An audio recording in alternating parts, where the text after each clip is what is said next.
मुश्किल को मुश्किल ना पाया, के मुश्किल को मुश्किल ना पाया।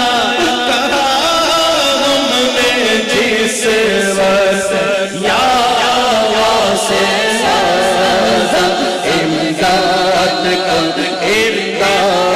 कुल अस बंदे आजाद दर दीनो दुनिया शाद या से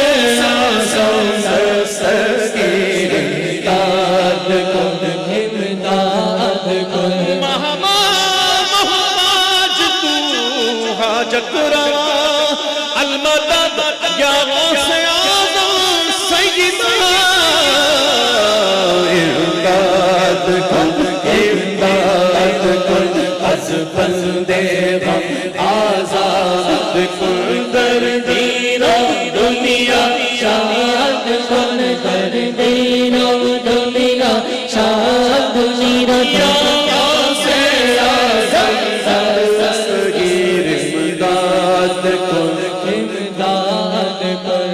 निकाला है पहले तो डूबे हुओं को, निकाला है पहले तो डूबे हुओं को, और अब डूबतों को बचा। अल्हम्दुलिल्लाहिल्लज़ी ज़य्यना अन्नबिय्यीन बिहबीबिहिल मुस्तफ़ा व मन्ना अलल मुमिनीन बिनबिय्यिहिल मुज्तबा। अस्सलातु वस्सलामु अला सय्यिदिना व मौलाना मुहम्मदिन खैरिल वरा व अला आलिहि व अस्हाबिहिल मुतअद्दिबीन बित्तक़वा। अम्मा बाद फ़अऊज़ु बिल्लाहि समील अलीम मिनश शैतानिर रजीम। बिस्मिल्लाहिर रहमानिर रहीम। अला इन्ना औलिया अल्लाहि ला खौफुन अलैहिम वला हुम यहज़नून। सदक़ल्लाहु मौलानल अज़ीम व सदक़ रसूलुहुन नबियुल करीमुल अमीन। इन्ना अल्लाह व मलाइकतहु युसल्लूना अलन नबी या अय्युहल्लज़ीना आमनू सल्लू अलैहि व सल्लिमू तस्लीमा। बावाज़ बुलंद दुरूद पाक। अलैका या रसूलल्लाह व अला आलिहि या हबीबल्लाह।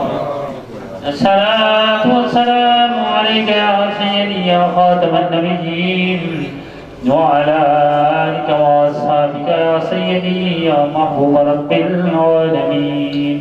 लाइक सब एहतराम खतीब इस्लाम हज़रत अल्लामा मौलाना मियां मोहम्मद मकबूल अशरफी दामत बरकातुहुल आलिया, हज़रत अल्लामा मुफ्ती मोहम्मद रफ़ीक अशरफी साहब, हज़रत साहिबजादा सूफी मोहम्मद अरशद अशरफी साहब अद्दज़िल्लाहुल आली, दीगर मुअज़्ज़िज़ व मुहतशिम हाज़रीन व सामईन,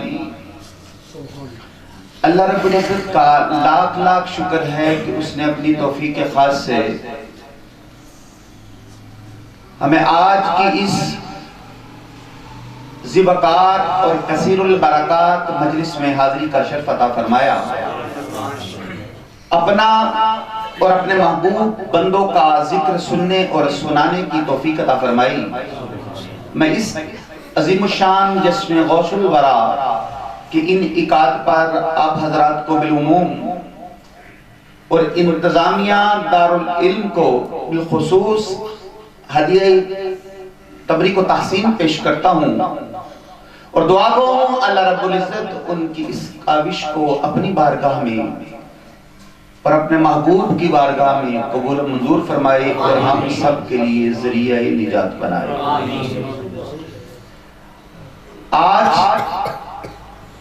जिस उन्वान पर मुझे गुफ्तगू करना है उसका ताल्लुक गौसियत आपके साथ है, यानी हुजूर गौसे आज़म रज़ी अल्लाह तआला अन्हु की बारगाह में खिराज अकीदत पेश करना है। तो दोस्तान मुकर्रम, जब हजरत सुलेमान अलैहिस्सलाम ने एक वली से मुतालबा किया कि तख्त बिल्कीस लेकर आओ, तो आज तक सूरह नमल से कोई बंदा इन आयात को निकाल सका?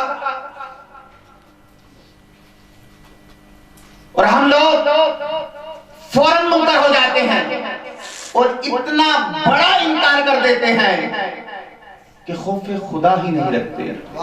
उम्र बीत गई इसी बहस में कि कश्ती पानी में डूबी थी और हुजूर गौसे पाक ने पानी में हाथ डालकर कैसे बाहर निकाल दी। लेकिन आज तक सूरह नमल से आसिफ बिन बरखिया की करामत को निकाल सके? बोलिए नहीं, तो फिर हमें शर्म आनी चाहिए।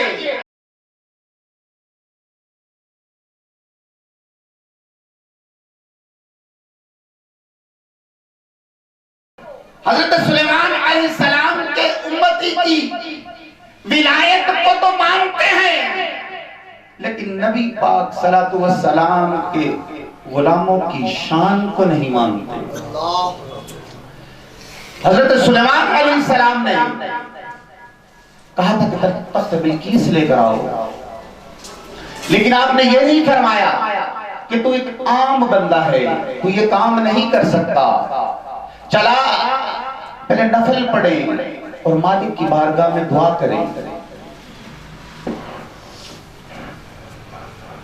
अल्लाह रब्बुल इज्जत हमें माफ फरमाए कि हम लोग फौरन बात कह के गुजर जाते हैं और इतना बड़ा इनकार करते हैं कि खौफे खुदा ही नहीं रखते, और इतनी बड़ी और लंबी चौड़ी जमात को फतवा शिर्क देकर गुजर जाते हैं। सारी उम्र एक भी बंदे को मुसलमान नहीं कर सके और हर जुमे को 15-20 लोगों को मुशरिक बना देते हैं। तो हजरत सुलेमान अलैहिस्सलाम ने फरमाया कि तख्ते बिल्कीस लेकर आओ। उन्होंने कहा आएगा, कितने वक्त में आएगा? पलक झपकने से भी पहले। हालांकि पलक झपकने तक लाना भी मुश्किल है। वाकई का आप सबको इल्म है, सिर्फ इशारा मकसद है। कई मन वजनी था, कई फुट चौड़ा था, कई फुट लंबा था। बाद ने लिखा कि 80 फुट चौड़ा था, 80 फुट लंबा था और 80 मन वजनी था। तो जब आ गया तो हजरत सुलेमान अलैहिस्सलाम ने फरमाया, ओ भाई तेरे पास क्या चीज है? तो उन्होंने कहा हाज़ा मिन फज़ली रब्बी, और ये मेरे रब का फजल है। तो जिन पर सिर्फ फजल है उनका कमाल ये है, और जिन्हें रब्बुल जलाल ने फरमाया वबश्शिरिल मुमिनीना बिअन्ना लहुम मिनल्लाहि फज़लन कबीरा, कि मेरे हबीब अपने गुलामों को कुछ खबरी दे दो कि उन पर सिर्फ फजल ही नहीं बल्कि मेरा फजल कबीर है। सुभान अल्लाह। नारे तकबीर, नारे रिसालत, नारे हैदरी, जश्न गौसुल वरा। आप कभी बड़े जहाज में बैठे ना, जिसमें 550 पैसेंजर्स होते हैं, यानी ऐसे समझ लें कि 2.5 मन एक बंदे का वजन, और टिकट पर साथ लिखा होता है कि 40 किलो वजन भी साथ ले आओ। तो गोया 3.5 मन का एक बंदा और टोटल 550 पैसेंजर। तो वजन का आप खुद अंदाजा कर लें कि मुझे यहां आपको कोई कहे कि इसे उड़ाओ, तो मैं कहता हूं नहीं उड़ सकता। लेकिन अगर पायलट की बात हो तो वो कहता है कि मैं इसे उड़ा कर भी दिखाऊंगा और इंशाअल्लाह मंजिल तक पहुंचा कर भी दिखाऊंगा। तो मैं इस काबिल ही नहीं, मैं इतनी अहलियत ही नहीं रखता और मैं दूसरों का भी इनकार कर देता हूं। हुजूर गौसे आजम रज़ी अल्लाह ताला अन्हु की करामात के बारे में हजरत मुल्ला अली कारी लिखते हैं और मुझे बड़ा दुख होता है, बड़ा अफसोस होता है, बड़ी अज़ियत पहुंचती है कि अल्लाह के बंदों किधर जा रहे हो। हजरत मुल्ला अली कारी ने मिश्कात शरीफ की शरह लिखी हदीस की। अगर बंदा हदीस की शरह लिखे तो ठीक है, और वही बंदा अगर शान गौसे आजम लिखे तो लोग कहते हैं कि ये ज्यादती है। ना, ऐसा ना करें, डंडी ना मारें, अल्लाह की बारगाह में हाजिर होना है। हुजूर गौसे आजम रज़ी अल्लाह ताला अन्हु के मनाकिब लिखे हजरत मुल्ला अली कारी ने। अब लिखते हैं कि हुजूर गौसे आजम रज़ी अल्लाह ताला अन्हु का एक मुरीद अपने दोस्त से कहने लगा, चला मैं तुझे अपने पीर साहब के पास लेकर चलूं। वो कहने लगा कि मैं नहीं जाता पीरों के पास। और आज के दौर में तो पीरों ने सबक दिया है, सबकी बात नहीं कर रहा, अल्लाह माशाअल्लाह, कि मेरे अलावा किसी के पास नहीं जाना। ये बात ठीक है कि वालिद एक होता है, लेकिन चचे तो 50 हो सकते हैं ना। हमने कोई ऐसा सूफी नहीं देखा जो कहे कि मेरा एक ही पीर है और कोई बुजुर्ग, कोई उस्ताद नहीं। ऐसा कैसे हो सकता है? इमाम शौरानी फरमाते हैं कि ऐसे कमजोर लोग कहते हैं, कमजोर लोग। बल्कि इमाम फरमाते हैं मैंने तो अपने मुरीद से कहा कि मेरे जलवे देख लिए, अब दुनिया देख। कोई मेरे जैसा मिल गया तो चले जाना, वरना लौट आना। और आजकल तो माहौल को खराब कर दिया गया है, शिद्दत पैदा कर दी गई है। और इसका नतीजा क्या हुआ? जब मैंने कहा कि वो बुरा है, उसने कहा मैं बुरा हूं। इसका नतीजा क्या निकला कि अवाम के सामने सबके वीक पॉइंट्स आ गए और सारे बुरे ठहरे। तो दोस्तान मुकर्रम में अर्ज कर रहा था कि हुजूर गौसे आजम रज़ी अल्लाह ताला अन्हु का मुरीद अपने दोस्त से कहने लगा कि चला मैं तुझे अपने हजरत साहब के पास लेकर चलूं, अपने पीर साहब के पास लेकर चलूं। बता गल उससे भी करदा जिसदा आशिक हुंदा। वो कहने लगा कि हाँ मैं तुझे अपने मुर्शिद के पास लेकर चलूं। इमाम गज़ाली रहमतुल्लाह ताला अलैहि इसने अर्ज की कि हुजूर मुझसे लोग प्यार नहीं करते। फरमाया कि तू झूठ कह रहा है, अपने दिल पर तवज्जो दे, तू ही किसी से प्यार नहीं करता। अगर तू लोगों से प्यार करे तो लोग भी तुझसे बड़ा प्यार करें। फरमाया तू गलत कह रहा है, अपने दिल पर तवज्जो कर। जितना प्यार तेरे दिल में किसी का है उतना ही उसके दिल में है। ये तेरे लिए आईना है, इसे देख। तो वो हुजूर गौसे आजम का मुरीद अपने दोस्त से कहने लगा कि चला मैं तुझे अपने हजरत साहब के पास लेकर चलूं। वो कहने लगा कि मैं पीरों के पास नहीं जाता। उसने फिर कोशिश की, उसका दोस्त था। आखिर वो राजी हुआ, पहुंच गए हुजूर गौसे आजम की बारगाह में। और हजरत मुल्ला अली कारी लिखते हैं कि जब वो पहुंचे ना हुजूर गौसे आजम रज़ी अल्लाह ताला अन्हु के अस्तबल में जो आपने हवेली बनाई हुई थी, तो वहां पर अरबी नस्ल के 50 मोटे ताजे घोड़े बंधे हुए थे। और पीर साहब के दरवाजे पर तो एक गाड़ी आ जाए तो मसला बन जाता है।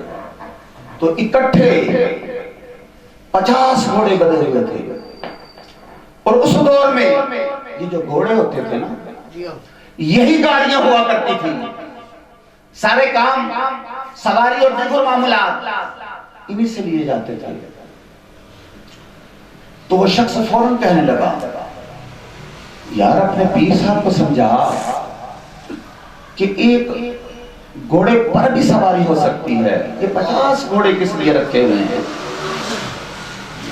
और आपको याद होगा कि जब हम मिलाद शरीफ का एहतमाम करें या 11वीं शरीफ का, तो कईयों को बड़ी तकलीफ होती है, कहते हैं कि ये फजूल खर्ची है, इससे बेहतर था किसी गरीब की मदद कर देते। लेकिन जब अपने बेटे के वलीमे की बात हो, फिर गरीबों की मदद याद नहीं रहती है, फिर सब कुछ ठीक होता है। तो उसका दोस्त कहने लगा कि यार अपने पीर साहब को समझा, ये 50 घोड़े किस लिए रखे हुए हैं, एक से भी काम चल सकता है। तो वो कहने लगा, यार बात तो तुम्हारी ठीक है, लेकिन मैं क्या कह सकता हूं, कभी मौका मिला तो पीर साहब से वजाहत लूंगा। वजाहत अपनों से नहीं दी जाती, जो वजाहतें लेते हैं उनकी तबीयतों में खोट होता है, और वजाहत तो मुल्जिम देता है मुजरिम बनने से बचने के लिए। तब अपनों ने भी वजाहत ली है। उनकी मुलाकात हुई और वो वापस चले गए। अल्लाह, ये मैं किसी आम मौलवी मुफ्ती की बात नहीं कर रहा। हजरत मुल्ला अली कारी, जो फिक़्ह हनफी के बहुत बड़े बुजुर्ग और इमाम गुजरे हैं, उसका दोस्त उसे रोज मिलता और कहता कि यार तूने पूछा था पीर साहब से कि 50 घोड़े क्यों रखे हुए हैं। तो वो कहता, यार मौका नहीं मिला, मौका मिला तो पूछूंगा। असल में पूछना ही नहीं चाहते थे। क्यों? इसलिए कि अकीदत थी, हुब थी, मोहब्बत थी। हुआ क्या, वो एतराज करने वाला बीमार हो गया। और दुआ है अल्लाह रब्बुल इज्जत इन मुबारक अय्याम के सदके से हमें हर तरह की तकलीफ से महफूज फरमाए। पेट में कोई तकलीफ है और मर्ज इतना शिद्दत इख्तियार कर गया कि बगदाद के सबसे बड़े तबीब के पास जा पहुंचा। और उस दौर में मर्ज की तशखीस का अंदाज यह हुआ करता था कि गोश्त के एक टुकड़े को धागा बांधकर गले में लटकाया जाता। जब हकीम और तबीब उसे बाहर निकालते तो उन्हें पता चल जाता कि मर्ज क्या है। जब तबीब ने उस टुकड़े को बाहर निकाला तो वो कहने लगा कि तू तो तबाह हो गया है अंदर से, तेरा पेट का निजाम, जिगर, गुर्दे, मैदा, हर चीज खत्म हो गई है। अरबी नस्ल का एक घोड़ा चाहिए, उसको ज़िबा करना है, उसका जिगर निकालना है, उसके जिगर के टुकड़े से तेरी दवाई बनेगी और 50 दिन तूने खानी है। 50 घोड़े होंगे तो तू बचेगा। सुभान अल्लाह। नारे तकबीर, नारे रिसालत, नारे हैदरी, जश्न गौसुल बरा, प्रोफेसर पीरजादा हाफिज अहमद सालिक कारी साहब। तो मरता क्या न करता। और जब मुसीबत आ जाए तो फिर दुआएं भी याद आ जाती हैं। अपने दोस्त के पास पहुंचा, कहने लगा चला तेरे पीर साहब के पास चलते हैं। वो कहने लगा तुझे नहीं लेके जाना। क्यों? इसलिए कि तू एतराज बहुत करता है। कदमों में गिरा, गिड़गड़ाया, मिन्नत समाजत की, आखिरकार वो राजी हो गया और पहुंच गए हुजूर गौसे आज़म की बारगाह में। और अल्लाह के वली सख्त नहीं होते।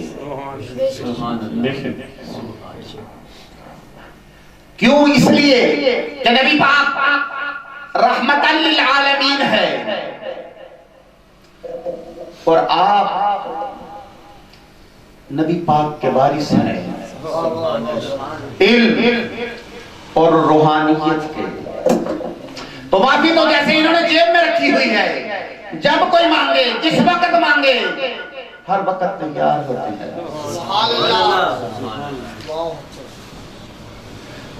बल्कि तिरमिज़ी शरीफ में है, इमाम अल-अंबिया ने इरशाद फरमाया, अल्लाह का बंदा इस कदर नरम दिल होता है कि सामने वाला उसे बेवकूफ समझ लेता है कि जो मैं कहता हूं ये वही करता जाता है। कितना बेवकूफ है, हालांकि वो नरम दिल होता है क्योंकि अल्लाह का बंदा जो है। तो हुजूर गौसे पाक ने उसे आते हुए देखा, खड़े हो गए, माथा चूमा। ये बुजुर्गों का हुस्ने इखलाक हुआ करता है। सीने से लगाया, फरमाया एक दिन तू मेरी गली से गुजरा था, मैंने तुझ पे नजर डाली, मुझे पता चला तू बीमार हो जाएगा। अब बाद लोग इस पर भी एतराज करते हैं कि कैसे पता चल गया कि बीमार हो जाएगा। तिरमिज़ी शरीफ की हदीस है, इमाम अल-अंबिया ने इरशाद फरमाया, इत्तकू फिरासतल मुमिनीन फइन्नहु यंजुरु बिनूरिल्लाह। फरमाया मोमिन की फरासते कल्बी से डरा करो, वो अल्लाह के दिए हुए नूर से देखता है, वो अल्लाह के दिए हुए नूर से देखता है। फौरन हुजूर गौसे पाक फरमाने लगे, तू एक दिन मेरी गली से गुजरा था, मैंने तुझे पे नजर डाली, मुझे पता चला तू बीमार हो जाएगा और अरबी नस्ल के 50 घोड़ों से तेरा इलाज होगा। और फरमाया ये सारे तेरे लिए खड़े किए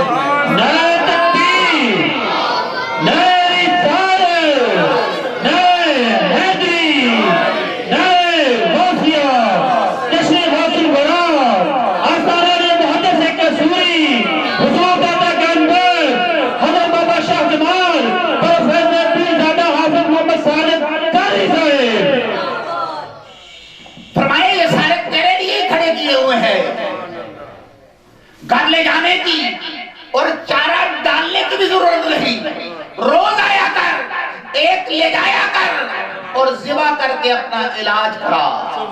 कदमों में गिर गया, अर्ज़ किया हुजूर इलाज बाद में करवाऊंगा, पहले मुरीद कर लें। फरमाया मुरीद होने के तो तू काबिल ही नहीं। क्यों? इसलिए कि तेरे अंदर हुब नहीं, अकीदत नहीं, मोहब्बत नहीं, और ये तो तू मजबूरन आया है।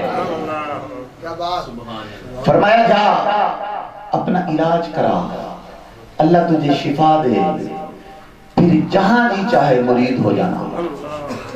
इमाम अल-अंबिया के गुलामों, हम इन हदीसों को कहां ले जाएं, क्या तर्जुमा करें? अगर हम तुम्हारी बात मान ले तो उस हदीस का क्या तर्जुमा करें जो बुखारी और मुस्लिम में है? इमाम अल-अंबिया ने इरशाद फरमाया कि जब अल्लाह का बंदा कसरत से इबादत करता है तो अल्लाह रब्बुल इज्जत फरमाता है कि मैं उसकी आंखें बन जाता हूँ। अगर हम तुम्हारी बात मान ले तो बता वो अल्लाह के बंदे कौन है? अगर वो दूर तक देख ही नहीं सकते तो अल्लाह की आंखें बनने का माना क्या है? बुखारी और मुस्लिम की हदीस है। इमाम अल-अंबिया ने इरशाद फरमाया कि जब अल्लाह का बंदा कसरत से इबादत करता है, कसरत से नवाफिल अदा करता है, तो अल्लाह फरमाता है मैं उसकी आंखें बन जाता हूँ, मैं उसकी जुबान बन जाता हूँ, मैं उसके हाथ बन जाता हूँ, मैं उसके पैर बन जाता हूँ। नारे तकबीर, नारे रिसालत, नारे हैदरी, नारे वासिया, जश्न गौसुल वरा, आसाना ये मुहद्दिस कसूरी। इस हदीस का तुम्हारी नजर में हम क्या तर्जुमा करें? तुम बता दो, बल्कि मैं तो मशवरा दिया करता हूं, हमारी बात समझ लो या हमें समझा दो। किसी तरफ तो आओ ना मेरे भाई, कुछ तो करो। हुजूर अलैहिस्सलातु वस्सलाम के गुलामों की ये शान है, हुजूर अलैहिस्सलातु वस्सलाम के गुलामों का ये मर्तबा है। अल्लाह रब्बुल इज्जत ने उन्हें एजाज दिया है। हर दौर में बाकमाल बंदे मौजूद रहे हैं, लेकिन हुजूर गौसे पाक रज़ी अल्लाह ताला अन्हु की शान का क्या कहना, सबक पढ़ा रहे हैं।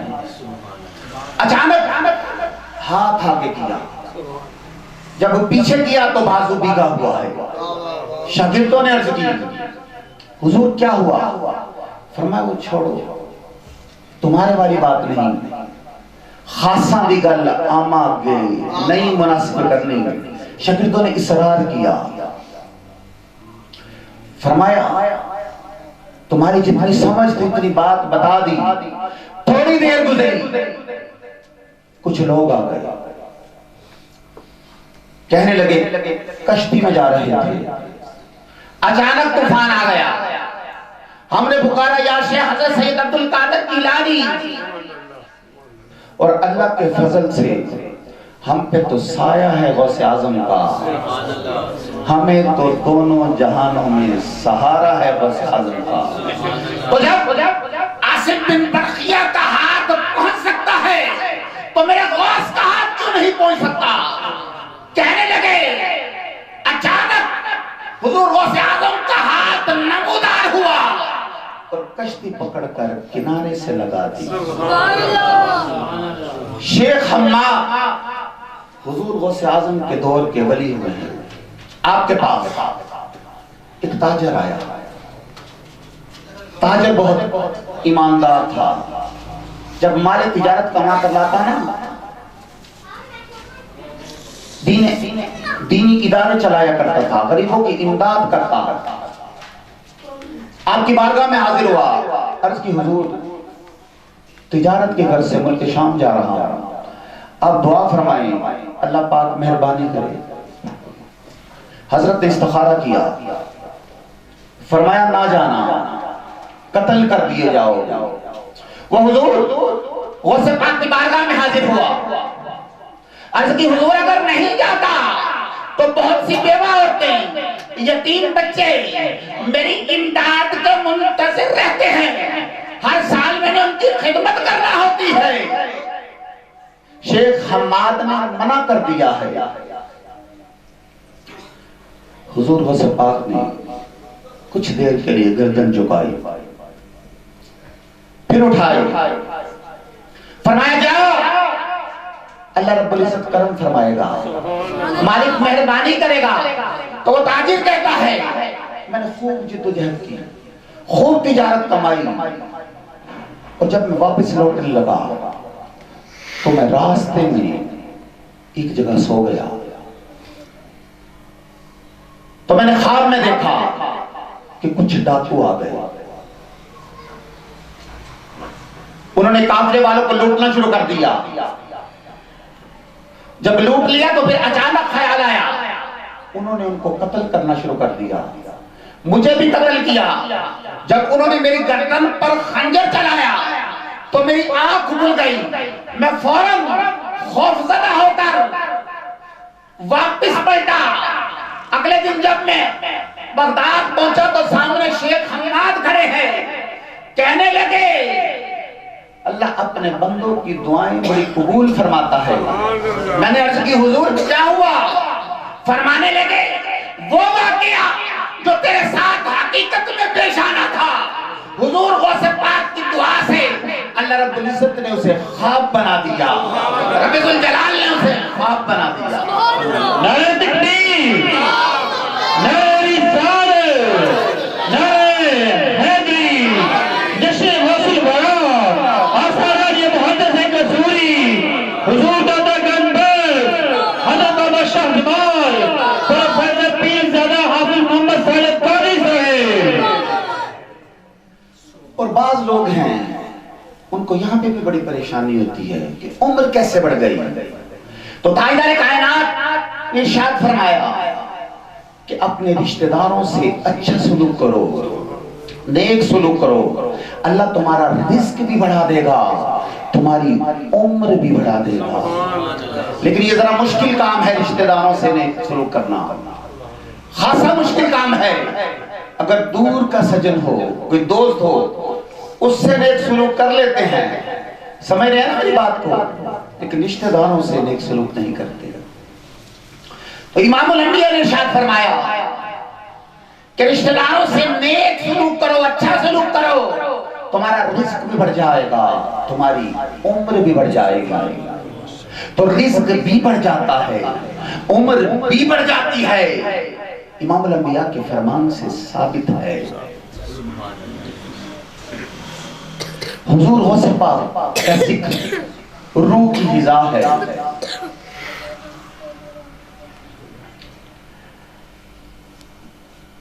आप की गुफ्तगू दिल को ठंडा रखती है, तवाना बनाती है, खूबसूरत बनाती है। एक अम्मा आ गई आपकी बारगाह में, अपना बेटा छोड़ गई, कहने लगी हुजूर मैं चाहती हूँ कि आप जैसा बन जाए। बात लोगों की ख्वाहिश होती है ना, वो कहते हैं ये आप जैसा बन जाए, हमारे पीर साहब जैसा बन जाए। मुझे भी बात लोग कहते हैं कि हम सब दुआ करें ये आप जैसा बन जाए, लेकिन मैं कहता हूँ इसने हम जैसा बन के क्या करना है। दुआ करें अल्लाह हमें भी अच्छा बनाए और इसे भी अच्छा बनाए। तो वो कहने लगी कि हुजूर इसे रख लें और अपने जैसा बना दें। आपने फरमाया रख लूं? जी रख लें। आजकल तो मार नहीं ना सकते, सवाल ही पैदा नहीं होता कि स्टूडेंट्स को मारे, हालात बड़े खराब हैं। लेकिन हमारे दौर में जब कभी उस्ताद साहब मारते तो हम बड़े उस्ताद साहब के पास जाते कि जनाब बड़ा मारा है, तो वो फरमाते कि जहां पर उस्ताद की मार पड़ती है ना, वहां पर अल्लाह करम फरमाता है, वहां पर खैर होती है। और आजकल तो स्कूलों के बाहर भी लिखा हुआ है कि मार नहीं प्यार। और मेरे भाई प्यार ही होता है, गुस्सा भी उसी पर होता है जिससे प्यार होता है। क्या कभी किसी ने गली पे जाते हुए गुस्सा किया? तो आप फरमाने लगे कि जैसे चाहे से रखूं, तो वो कहने लगी जी जैसे आपका दिल चाहे से सुलूक करें, लेकिन मेरा बच्चा पड़ जाए।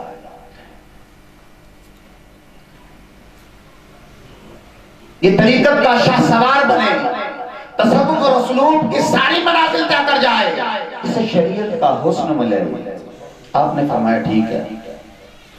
वो माई आती जाती रहती थी। एक मर्तबा की साल सवा साल के बाद आई तो उसने देखा कि उसका बेटा रात की खुश्क रोटी सिरके के साथ खा रहा है, अकेला बैठा हुआ है, खुश्क रोटी हाथ में पकड़ी हुई है और सिरके के साथ खा रहा है। तो समझी कि शायद सारे ऐसे ही खाते होंगे। लेकिन जब वो अंदर हुजूर गौसे पाक के पास पहुंची तो आप देसी मुर्गी के साथ रोटी खा रहे थे और मुर्गी भी अच्छी तगड़ी थी और आप एंड पर पहुंचे हुए थे। एक प्लेट में हड्डियां रखी हुई थी और अकीदत तो उसी वक्त खत्म हो जाती है। गुंजाइश तो हम देते ही नहीं, बल्कि आजकल तो माहौल इस किस्म का हो गया है।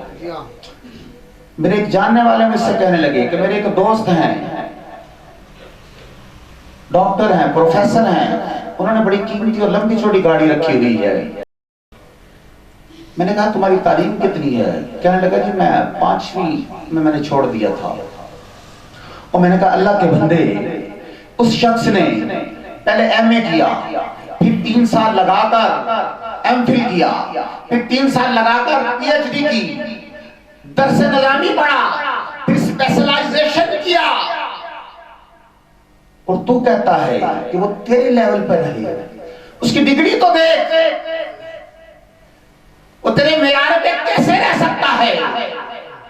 हमें अपनी तबीयतों को समझना चाहिए।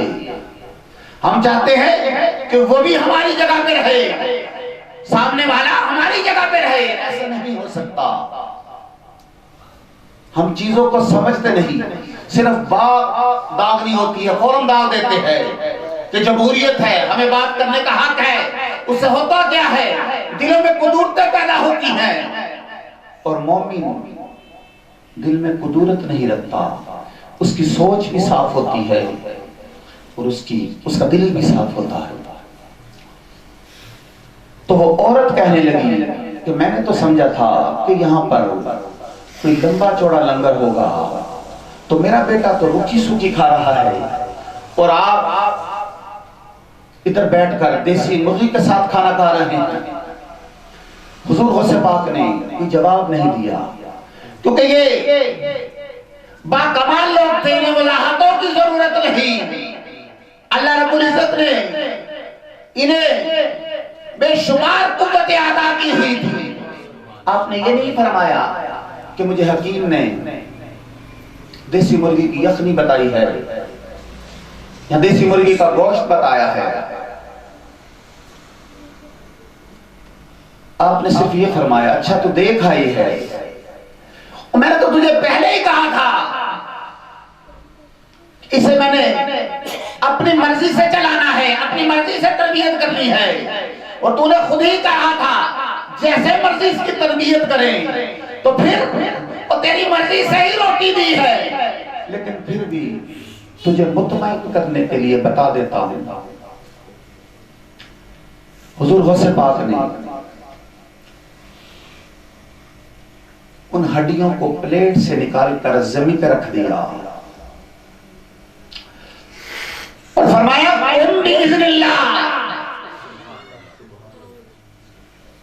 कि अल्लाह के हुक्म से जिंदा हो जा। तो इमाम अल-अंबिया के गुलाम हो, अल्लाह की इज्जत की कसम उसी वक्त उन हड्डियों पे गोश्त आया, उन पे पर आए और वो मुर्गी जिंदा होकर चलने लगी। तो हुजूर गौसे पाक फरमाने लगे अम्मा जब तेरा बेटा इस मुकाम पे आ जाए तो फिर जो चाहेगा खाए, फिर जो चाहेगा करे। नारे तकबीर, नारे रिसालत, नारे हैदरी, नारे गौसिया, जश्न गौसिल बरा, आसानान मुहद्दिस कसूरी, प्रोफेसर पीरजादा हाफिज मोहम्मद साजिद कादरी साहब। इमाम अल-अंबिया के गुलामों, परिंदे जिंदा हुए हैं, उन पर आए हैं। तीसरे सिपारे में है हजरत इब्राहिम अलैहिस्सलाम ने परिंदों को जिंदा किया है। और इमाम अल-अंबिया ने इरशाद फरमाया उलमा उम्मती अंबिया बनी इसराइल, मेरी उम्मत के उलमा ऐसे होंगे कि जैसे बनी इसराइल के नबी होते हैं। इस पर सनद भी है, इस पर दलाइल भी है। आखिरी बात करके गुफ्तगू को समेटने लगा कि जब निस्बत हो ना, अकीदत हो, मोहब्बत हो, तो फिर कैसे कर्म होते हैं। आपके इल्म है कि मेरे दादा हुजूर मुफ्ती पाकिस्तान बहुत बड़े आलिम दीन थे। आपकी और क़िबला वालिद गिरामी की दुआओं से मुझे भी इसी महकमे में नौकरी नसीब हुई। आप फरमाते हैं कि मैं हरीपुर हजारा खिताब के लिए गया और खिताब भी 11वीं शरीफ का जलसा था और खिताब भी हुजूर गौसे आज़म की शान पर करना था। तो जब मैं आपकी करामात, तालीमात और अज़मतें बयान करता ना, तो एक बंदा मजमे में तड़प जाता मछली की तरह और हाथ बुलंद करके कहता मौलाना आप हक फरमा रहे हैं, सच फरमा रहे हैं। तो मैं समझ जाता कि ये कोई हुजूर गौसे आज़म का खास गुलाम है। महफिल के इख्तिताम पर वो मुझसे मिला, मैंने उसका नाम पूछा। वो कहने लगा कि नाम गुलाम रसूल है, लेकिन कुछ दिन पहले मैं हिंदू था। तो मेरे शेख कामिल, मेरे दादा हुजूर फरमाते हैं कि मेरे दिल में दिलचस्पी पैदा हुई कि इनकलाब कैसे आया, हिंदू से मुसलमान बन गया हुजूर का कलमा पढ़ के। तो आप फरमाते हैं कि उसने रोकर मुझे ये वाक्या सुनाया। कहने लगा मौलाना, कुछ दिन पहले हमारी बिरादरी में शादी थी और साथ वाले गांव में हमारे कुछ खानदान के बिरादरी के लोग रहते थे और हम सब ने जमा होकर वहां जाना था। तो हम सब तैयार होकर चले गए और किसी सबब से हमारी जवान बेटी घर में रह गई, क्योंकि आना जाना लगा रहता था। तो उसने कहा कि मैं बाद में तैयार होकर ना खुद ही पहुंच जाऊं। तो हमारे जाने के बाद उसने गुस्ल किया, कपड़े पहने, जेवरात पहने, जिस तरह बच्चियां तैयार होती हैं, और अकेली उस रास्ते पे चल पड़ी। और वो रास्ता छोटे से जंगल में से गुजर कर ना उस गांव की तरफ जाता था, और रास्ते में दरख्तों के ना झुंड थे। तो जब वो दरख्तों के झुंड के पास पहुंची तो अचानक 4 हिंदू लड़के एक साइड से निकल कर ना उसके सामने आ गए। तन्हा लड़की उन्हें देखकर घबरा गई, बजाय आगे जाने के वो पीछे को मुड़ी जिधर से आ रही थी, अपने घर की तरफ। तो कहने लगे, तू तो आगे जा रही थी, पीछे क्यों मुड़ी? तो कहने लगी कि मुझे डर लग रहा है, क्योंकि मैं जवान हूं, अकेली हूं, जेवरात मेरे पास हैं, जंगल में कोई हादसा ना हो जाए तो मैं वापस चली जाती हूं। कोई अपना मर्द होगा ना तो फिर मैं उसके साथ आ जाऊंगा। तो वो हिंदू लड़के फौरन बोले, तू भी हिंदू, हम भी हिंदू, धर्म में, मजहब में डर किस बात का? तो वो कहने लगी कि तुमसे ही तो ही डर लग रहा है, कि तुमसे ही तो डर लग रहा है। तो वो गुलाम रसूल कहता है, मौलाना अल्लाह की इज्जत की कसम, मेरी बेटी ने कहा, जब ये कहा ना कि मुझे डर लग रहा है, तो फौरन है हिंदू लड़का आगे बढ़ा और कहने लगा कि मेरा और तुम्हारा धर्म एक है, मैं फलां बुद्ध की कसम खाता हूं, वो हमें हलाक कर दे अगर हम तुझे कुछ कहें, चला हम तुझे छोड़ के आते हैं जहां तुम्हें जाना है। तो वो कहने लगी, मैं उस बुद्ध को नहीं मानती। क्यों? इसलिए एक दफा मैंने उससे मदद मांगी थी, उसने मेरी कोई मदद नहीं की, ना मैं उसे मांगती हूं ना मैं उसकी मदद को मांगती हूं। फौरन दूसरा लड़का बोला, कहने लगा, अच्छा चलो मैं फलां बुद्ध की कसम खाता हूं, वो हमें बर्बाद कर दे अगर हम तुझे कुछ कहें। वो लड़की कहने लगी, मैं उसे भी नहीं मानती। क्यों? एक दफा मैंने उसे भी आजमाया था, उसने भी मेरी कोई मदद नहीं की। तीसरा लड़का कहने लगा, मुसलमानों के खुदा की जमानत पे चल पड़ो। उसने कहा, मैं उसे मानती नहीं। चौथा कहने लगा, मुसलमानों के नबी की जमानत पे चल पड़ो। वो कहने लगी, मैं उसे जानती नहीं। चारों लड़के हैरान होकर बोले, तुम फिर किसकी जमानत पे चलती हो? तुम जिसे जानती हो, जिसे मानती हो, उसकी जमानत पे चल पड़ो। तो वो हिंदू लड़की कहने लगी, हमारे पड़ोस में मुसलमानों का एक घर है और मेरी पड़ोसन रहमा किसी गौस की 11वीं दिलाती है, लंगर बनाती है, खत्म कराती है, खैरात बांटती है। मैं उससे पूछती हूँ कौन है ये गौसे आजम, क्यों इतना खर्चा करती हो? तो वो कहती है ये अपने गुलामों की मदद करते हैं, जिसका ताल्लुक होता है ना उनके साथ। और इमामुल अंबिया का गुलामों, हुजूर गौसे पाक का अपना इरशाद है, आप फरमाते हैं कि मेरा घोड़ा हर वक्त तैयार रहता है। हुजूर गौसे आजम का अपना इरशाद है, मेरे कमान के चिल्ले में तीर तैयार रहता है। हुजूर गौसे आजम का इरशाद है, मेरा निशाना कभी खता नहीं होता। हुजूर गौसे आजम का इरशाद है कि मुझे कोई मदद के लिए पुकारे, मैं फौरन पहुंचता हूं।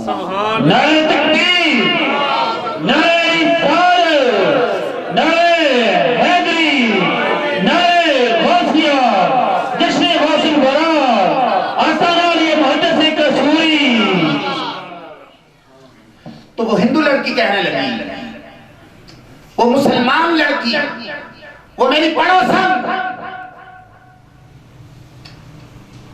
किसी गौस की बड़ी तारीफ करती है।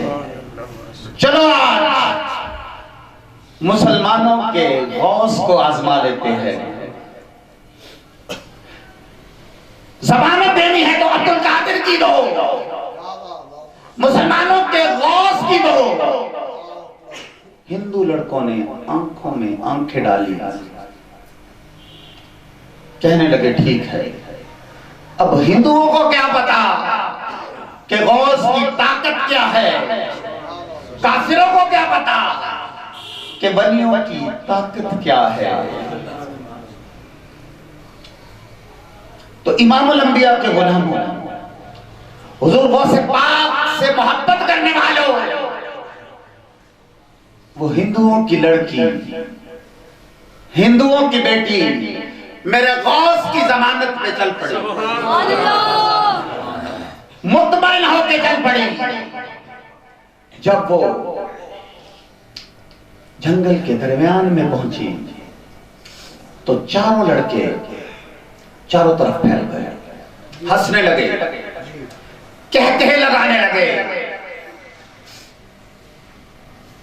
कहने लगे पहले तो सिर्फ तेरा जेवर जाना था, अब तेरी इज्जत भी जाएगी, तुझे दोहरी सजा मिलेगी। क्यों?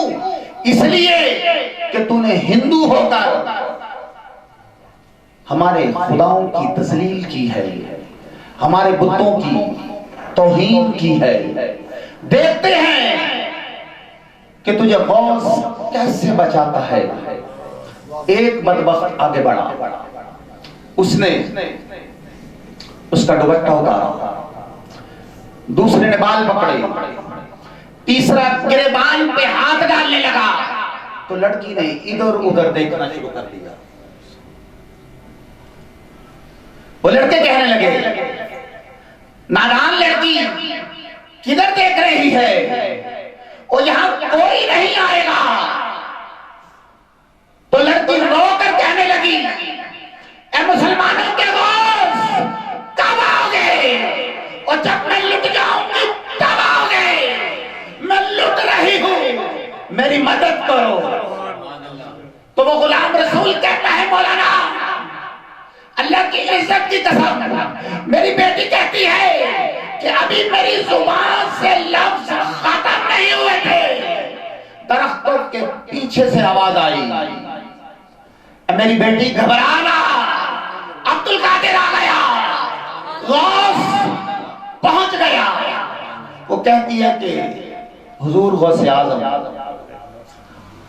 घोड़े पर सवार थे, हाथ में तलवार थी, एक ही बार में चारों का सर तन से जुदा कर दिया। बच्ची के सर पे हाथ रखा, फरमाया मेरी बेटी बता मैं तुझे तेरी मंजिल तक पहुंचाता हूं। बच्ची की चीख निकली, कहने लगी बाबा किस मंजिल की बात करते हो, वो सारी मंजिलें तेरे कदमों पे खत्म हो गई। मुझे उस मुस्तफा का कलमा पढ़ा, और जिस किसने तुझे गरीबों की मदद करना सिखाया? नारे तकबीर, नारे रिसालत, नारे हैदरी, नारे गौसिया, जश्न गौसुल वरा, हुजूर दाता गंबर, हज़रत बाबा शाह जमाल, प्रोफेसर पीरज़ादा हाफिज़ मोहम्मद साजिद काली साहब। तो वो गुलाम रसूल कहता है कि बच्ची हम तक पहुंची। उसने सारा वाकया हमें सुनाया। हम उसे लेकर जंगल में गए तो अल्लाह की इज्जत की कसम 4 लाशें पड़ी हुई थी। तो मेरी माओ, बहनों, बेटियों, भाइयों, एक हिंदू लड़की जब गौस पर तवक्कुल कर ले तो गौस उसे तन्हा नहीं छोड़ते। तो तुम तो मुस्तफा का कलमा पढ़ते हो। अगर तुम अपने आप को दुरुस्त सिमत कर लो और शरीयत के रास्ते पे चल पो, सोचो वो लजपाल है। खुदा ने उनको तस्फुरफात की वो कुव्वतें अता की, वो ताकतें अता की जो हमारी समझ से मावरा है। कमी उधर नहीं, कमी यहाँ है। ताल्लुक उन्होंने नहीं तोड़ा, ताल्लुक हमने तोड़ लिया है। अगर आज भी हम इस ताल्लुक को जोड़ लें तो अल्लाह की इज्जत की कसम आज भी मदीने से खैरात मिलती है और बगदाद से भी खैरात मिलती है। आखिर में दुआ है कि अल्लाह रब्बुल इज्जत मेरे उन भाइयों को सलामत रखे जिन्होंने इस खूबसूरत महफिल का एहतमाम किया, उलमा को दावत दी, स्टेज पर आने वालों को, स्टेज सजाने वालों को अल्लाह रब्बुल इज्जत दारैन की रहमतें, बरकतें, नेमतें अता फरमाए। हुजूर गौसे पाक के इस इरशाद के साथ गुफ्तगू को समेटने लगा रहूंगा। आप फरमाते हैं अना गाइसुन फी बिहार इल्मिल्लाह तआला व मशाहदतिही, मैं अल्लाह के मार्फत के दरियाओं में गोते लगाता हूँ। आप फरमाते हैं अना नाइब रसूलुल्लाह व वारिसुहु फिल अर्द, मैं इस ज़मीन पर इमाम अल-अंबिया का नाइब भी हूँ और मुस्तफा का वारिस भी हूँ। हुजूर गौसे पाक मिंबर पर इरशाद फरमाते हैं कि मैं इस ज़मीन पर इमाम अल-अंबिया का नाइब भी हूँ और मुस्तफा का वारिस भी हूँ। हुजूर गौसे पाक से मोहब्बत करने वालों, विलायत की बेशुमार किस्म है, जिनमें से एक विलायत मुहम्मदी भी है जो किसी को नसीब होती है। और हुजूर गौसे पाक फरमाते हैं कि अल्लाह रब्बुल इज्जत ने मुझे विलायती मुहम्मदी अता की। हर वली का कदम किसी ना किसी नबी के कदम पर होता है। तवज्जो रखिएगा, हर वली का कदम किसी ना किसी नबी के कदम पर होता है। और हुजूर गौसे पाक फरमाते हैं मेरा कदम हुजूर के कदमों पर है। जिस तरह अल्लाह रब्बुल इज्जत ने हुजूर को सरापाए मौजूदात बना दिया था, इसी तरह हुजूर गौसे पाक को सरापाए करामत बना दिया। आपके खुलाफा फरमाते हैं कि आप करवट बदलते थे तो करामत रूनुमा हो जाती थी।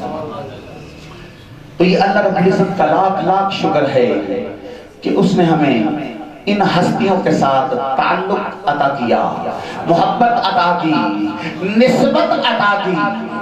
आला हज़रत की इस दुआ के साथ गुफ्तगू को खत्म करने लगा हूँ। कादरियों में उठा कदर अब्दुल कादरी कुदरत नुमा के वास्ते। और आखिर में दुआ है मेरे शेख कामिल, मेरे दादा हुजूर पीर तरीकत रहबर शरीयत अबुल उला हजरत पीर मुफ्ती मोहम्मद अब्दुल्ला कादरी अशरफ रिजवी रहमतुल्लाहि ताला अलैहि और किबला वालिद गिरामी आलमी मुबल्लिग इस्लाम शेखुल हदीस व तफसीर पीर तरीकत रहबर शरीयत हजरत पीर मुफ्ती मोहम्मद सफदर अली कादरी रहमतुल्लाहि ताला अलैहि आपके मरकत पर करोड़ों अनवार और तजल्लियात का नुज़ूल होता रहे और आपका फैज़ान ता क़यामत जारी सारी रहे। व आखिर दावाना अनिल हम्दुलिल्लाहि रब्बिल आलमीन।